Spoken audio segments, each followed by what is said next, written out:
What's good, y'all? We back at it again with another video. Today, I'm actually going to be giving you my 2021 Rebellion predictions.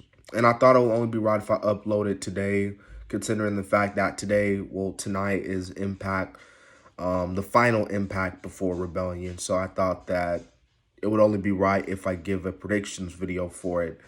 Also, considering what the main event is going to be and who will be commentating on that main event. But nonetheless, let's not waste any time. Let's get straight to it. We got 8 matches on the card. We got an 8-man tag team match playa. Chris Sabin, Eddie Edwards, James Storm, and Willie Mack versus Violent by Design, Eric Young, Diener, Joe Doering, and Rhino. I feel like this is a match that Violent by Design might win. I mean, wasn't it at the last pay-per-view Hard to Kill, I believe, or something like that, where Rhino actually turned heel? So I feel like they'll give it to Violent and Design. I feel like Violent and Design, they could be a pretty crazy heel stable here in Impact.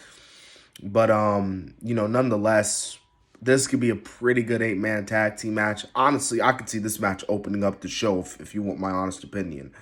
But I got Violent by Design winning this one. All right, we got a last man standing match between Trey Miguel taking on Sami Callihan. Man, I like last man standing matches. Like they're pretty fun, especially like if you go the right way. Like you can make a last man standing match like really good. Don't like make it long and boring. Just if you book it right, it could be good. And honestly, when you have Sami Callihan and Trey Miguel, I think this last man standing match can be actually pretty good. I mean, if you want my honest opinion, if this AEW Impact title unification match wasn't happening, honestly, I would probably go and say this match would be match of the night. But we're gonna have to see what happens. I got not Sammy, but Trey Miguel winning this one. I could see him winning this one, and yeah, I could see him winning this one. All right, we got a singles match between Matt Cardona and Brian Myers. Obviously, we all know why they're obviously feuding. I mean, I know they've been having their feud for weeks now, and they've had their reasons, but we all know what the real reason why they're feuding. The obvious real reason to why they're feuding and why they're having this match is to decide on who was the better edgehead. I mean, it makes sense. Matt Cardona and Brian Myers were 2 former edgeheads. It makes sense that the 2 former edgeheads go at it.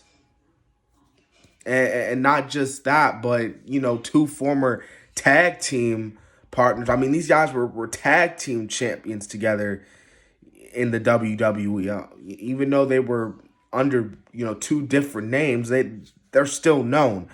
So it's only right to decide on who's the better man, on who was the better tag team, who was the better edgehead, but most importantly, who's the better wrestler between these two. And I gotta say, man, I'm gonna go with Brian Myers. He's another guy I could see getting a little push, as a heel, since joining Impact last summer. So I got Brian Myers winning this one. Okay, so after that, I'm trying to get all these matches out the way so we can go to the title matches. We got a tag team match playa for the Impact Knockouts Tag Team Championships. We got Fire and Flava, Kiera Hogan, and Tasha Steele taking on Jordan Grace and To Be Decided. I have no idea on who exactly is going to be her partner, Grace's partner, but whoever it is, it is what it is. I got Fire and Flav winning this match. You guys know me, man. I'm a fan of Kiera Hogan and Tasha Steele. If you want my honest opinion, I honestly think they should keep the titles until like Slammiversary. I think Slammiversary would be the right opportunity to take the title off Kiera Hogan and Tasha Steele.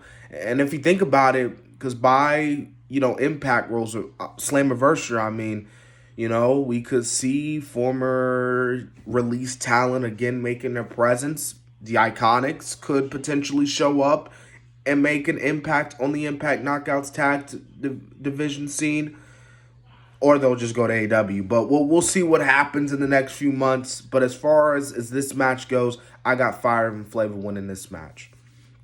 Okay, so we have another tag team match playa. This time it's for the Impact World Tag Team Championships. Finn and Juice, David Finlay and Juice Robinson taking on the Good Brothers, Doc Gallows and Carl Anderson. Come on. Finn Juice is obviously winning this one. Like, why would you put the title back on the Good Brothers? Like, come on, like that makes no sense. Me personally, I'm not a fan of someone who, like, when you lose the title, you win the title, but then you lose the title to the same person, which is like, what the hell? Shouldn't they get at least a few months with the title? But, minor, small complaint that I kind of have with a lot of these title matches. But, nonetheless, Finn Juice is retaining, obviously.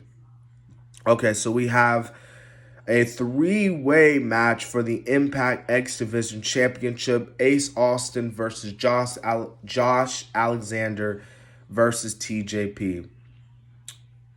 I got Ace Austin winning this one. I think it's going to be a pretty good X Division match for the title. I love the X Division matches. The X Division matches were one of, especially growing up watching TNA, like, they were some of my most favorable matches, and just like my most anticipated matches. Like, I was always looking forward to seeing an X Division championship match, regardless on who was in it. But nonetheless, Ace Austin is winning this match regardless. Okay, so we have sorry, that's my mom in the background. I don't know why she's talking so loud. But we got a Impact Knockouts Championship match between Deonna Purrazzo versus Tenille Dashwood, with Caleb with the K by ringside. I got Tenille Dashwood winning, man. Like I said, with these long title reigns, I think that Deonna Purrazzo, could... When I'm thinking about it, actually, no. I would much rather have Deonna Purrazzo keep the title until Slammiversary.